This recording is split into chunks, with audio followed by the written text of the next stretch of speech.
So, tell us about your Frankenfoot.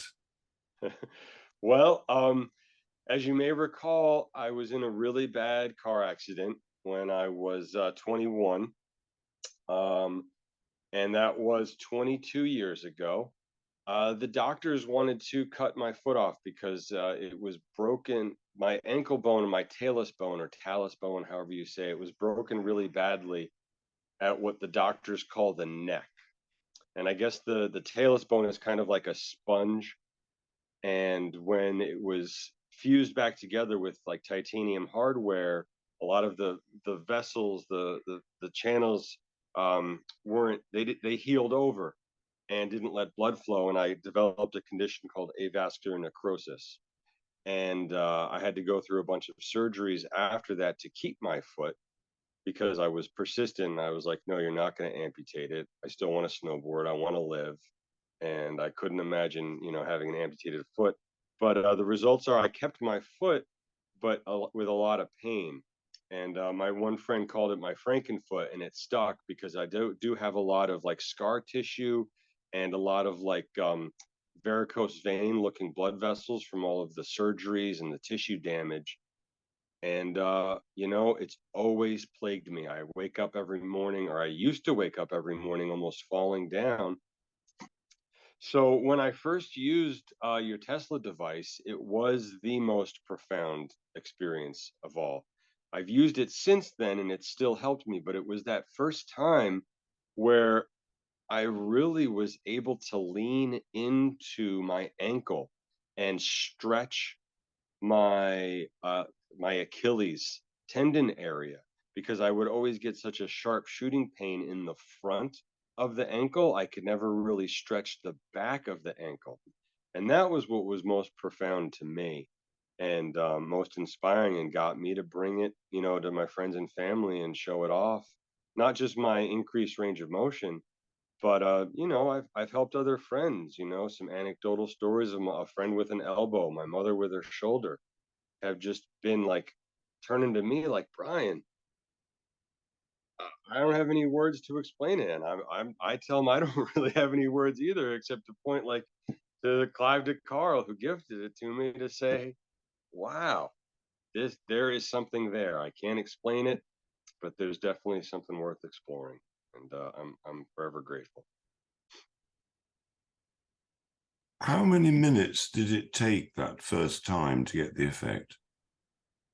Um, if I recall correctly, I didn't really know how to use it, and I didn't want to overdo anything. So I think that I was just using it for about 30 seconds at a time. And then I think I did two 30-second, or maybe two 45-second. I don't think I went more than a minute. And I just kind of lightly waved the one curved bulb wand around my ankle. I went around the front where it's usually most sensitive to pain.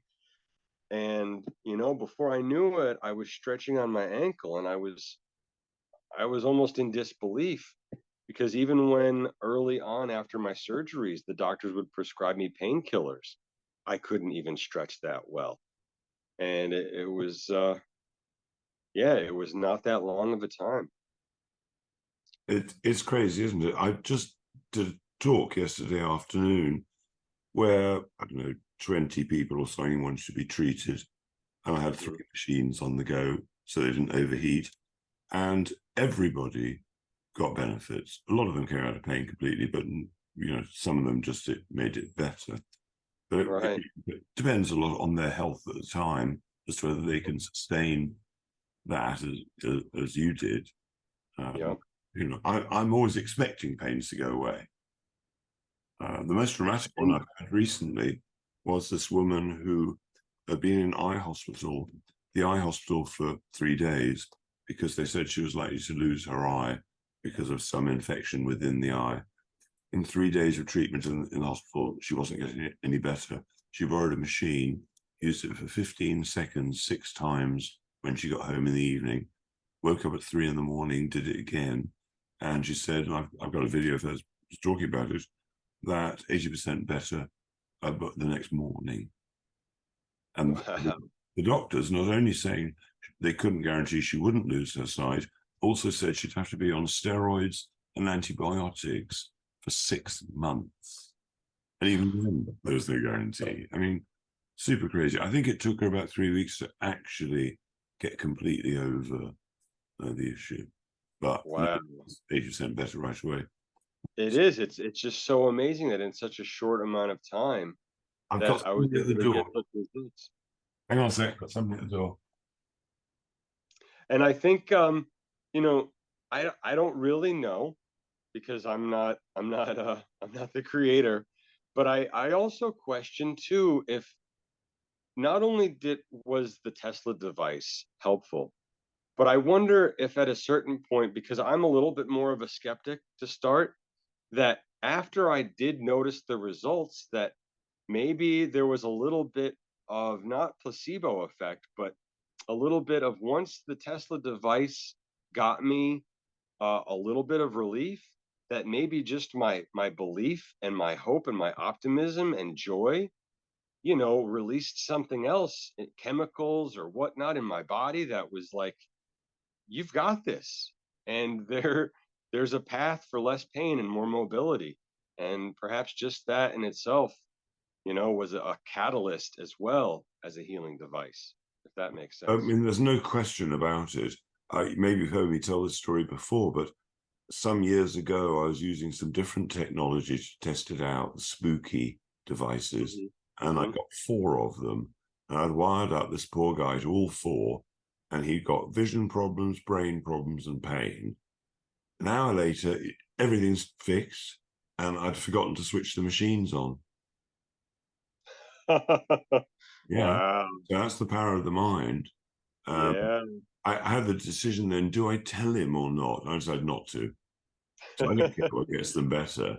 So I yeah, think that's that good. side of it's massive. But Tesla, when describing this technology, described it in several ways. One of them was he said he felt it was like a cellular massage, and Mm. he also suggested it could be a cellular reset.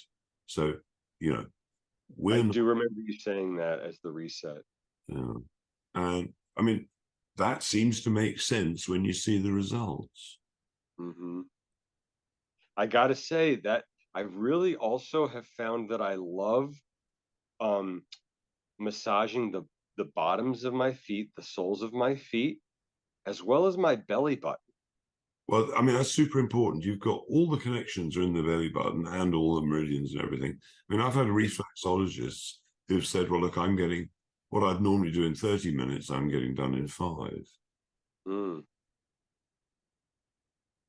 it's So it's amazing. interesting that you've spotted those two things. Yeah. Some people, if they want to put in essential oils that are safe for ingestion, will put them Hmm. on around the belly button, then drive it in around there. Mm. Okay. And when we were a baby, everything came from there, and so the physiology to some degree is still there, apparently. So I'm told. Yeah. Perhaps. Yeah. I just got inspired one day to try it, and then I found out I loved it on the soles of my feet. And then I got curious another time and thought about my belly button, and before I knew it, I'm thinking, what is that really? I felt like it was just it actually helped go all throughout my body, maybe. Part of that might be the mind over matter thing, but like you said, like we said also, it could just be that catalyst that triggers your ability to have that. Well, I believe to a very large degree we are self-healing to start with. That Hmm. we know that we have the belief, and then we have the techniques. A couple Right. of times in my life, I've been in terrible pain and been able to turn it off using Hmm. self-hypnosis.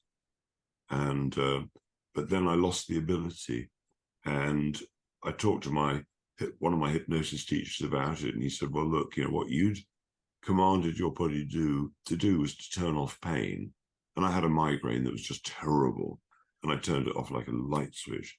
Said, look, your subconscious didn't know that you could do that, getting around all those checks and balances to keep you alive, so you don't bleed to death because you don't feel pain or whatever. So, well, if you'd Hmm. said to your subconscious, I want my heart to stop beating, He said, well, I don't know, but maybe you might have gone past that check and balance as well. So if you want to turn off pain like that again, you're going to have to be cleverer. Or be put in such a stress position that you something else is brought about you because you're in such dire circumstances. Well, years ago, I got shot at with an automatic weapon, and I could have won the Olympics for hurdling at that point. Right? Yeah, yeah. I mean, suddenly you get all the strength you need. Uh-huh. But then have adrenal fatigue for the next week. I was young, so I think I was all right. I mean, I remember the first motorcycle thing. I had a car coming at me from the side, and there was nothing I could do except accelerate. And luckily, I had a powerful bike. Luckily, so Mm. I would have been dead. Anyway, the next thing I know, I've gone through a garden gate into somebody's front garden, and I wasn't doing this.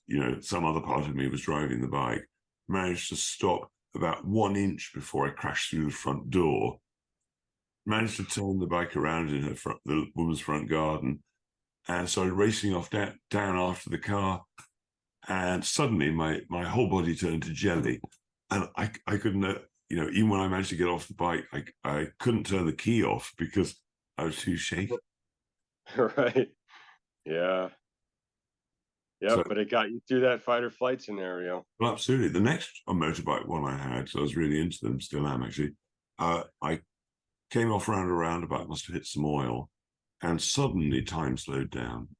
It slowed down so much that I became the observer, and I watched my body untangle itself from the bike. It was, so it wasn't me doing it. My body was doing it all by itself. Perfect, absolutely perfect. Then I observed myself folding myself up into like a fetal ball. And the next thing I know, time is going so slowly. Anyway, I realize I've touched the ground and I'm rolling and rolling and rolling. And it's like minutes were going past. I mean, it was so slow. Everything has slowed right down. And at one point, I think, well, I'm probably safe to put my arm out now. But well, ripped to shreds. Otherwise, I didn't have a bruise on me. Only when Wow. my brain came back online. And so I've wondered ever since, well, what was that? People say guardian angels, but your higher self. I mean, I had no idea what it was, but I was suddenly the observer of something weird. And people like Michael Schumacher, the racing driver, and lots of others, fighter pilots, they all say the same thing. Under a certain a certain situation, time slows right down so they can do everything. Mm-hmm. I've heard Michael Schumacher say that while he was winning a race, he was also chatting to the pits about where he was going to go on holiday later on that day.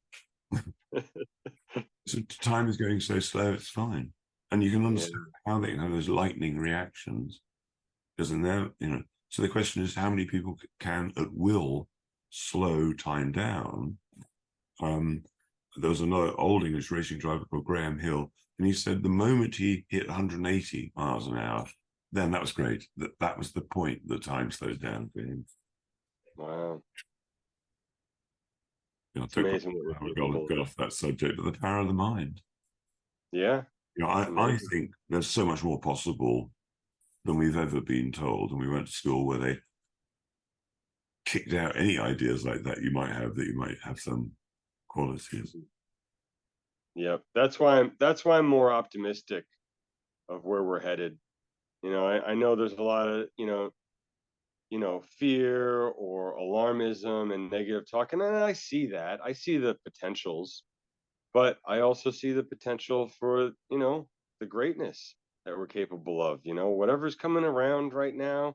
I don't know, Cayuga cycle, I've heard it called, all these different things that sound a little bit new agey for me that kind of, turn certain parts of me off, also are very curious. And I'm like, you know, I know where I've come and what I'm capable of. And I know all the times when I've been told, oh, this is going to happen bad, or this can't be overcome, or this is going to be a problem.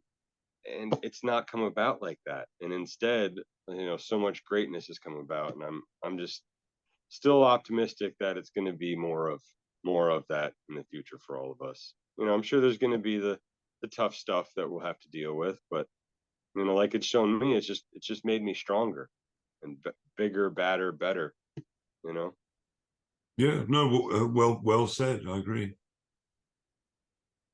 So, I mean, I see lots of positive things happening.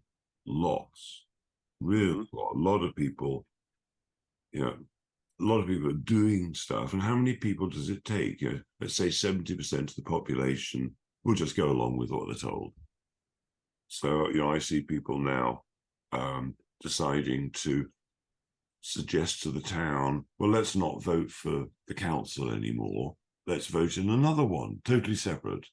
And you say to the people, well, look, this is how much you're being taxed and robbed, and here's the corruption here, and this is the tax you pay to the council, and they don't fix the roads anyway.